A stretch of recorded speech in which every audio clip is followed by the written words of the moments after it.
উষাবাজার ভারতরত্ন ক্লাবের সম্পাদক দুর্গাপ্রসন্ন দেব ওরফে ভিকি হত্যা মামলায় প্রদ্যুৎ ধর চৌধুরীকে 3 দিনের পুলিশ রিমান্ডে পাঠালো আদালত।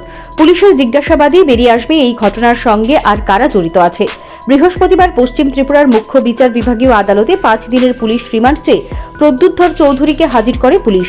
নিহত দুর্গাপ্রসন্ন দেবের স্ত্রীও আদালতে বেশ কয়েকজন অভিযুক্তের নামধাম দিয়েছেন। তাদের মধ্যে রয়েছে রাজু বর্মন, রাজেশ বর্মন, দেবব্রত বর্মন, বিমান দাস, সন্তোষ দাস। পুলিশ এই অভিযুক্তদের কাউকে জিজ্ঞাসাবাদের জন্য আটক করেনি।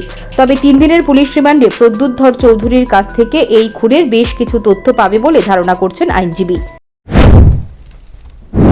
আগরতলা শহরের প্রাণকেন্দ্রে শালবাগানস্থিত এয়ারপোর্ট পিএসের আন্ডারে গতকাল রাত 8:20 নাগাদ একটা গুলিকাণ্ড হয়। ওই গুলিকাণ্ডে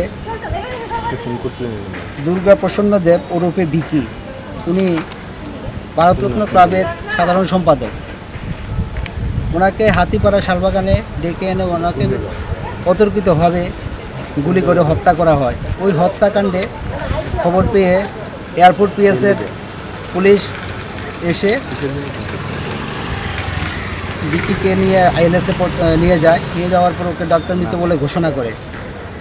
এয়ারপোর্ট পিএস এই ঘটনাচক্রে যে এফআইআর নিয়েছে, সুমোটো একটা এফআইআর নিয়েছে 37/2024 এবং সেকশন 8 দিয়েছে 302/120B IPC 27 arms অ্যাক্টে।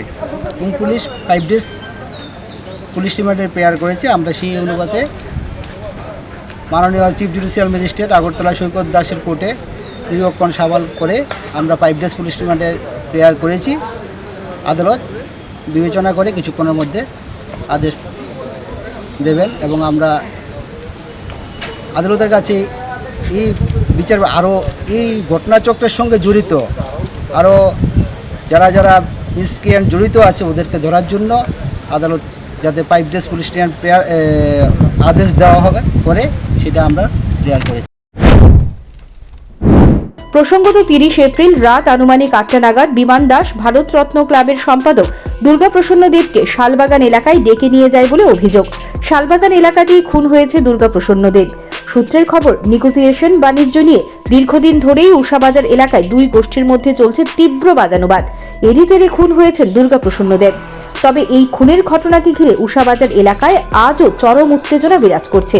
Bureau report, news prime Tripura.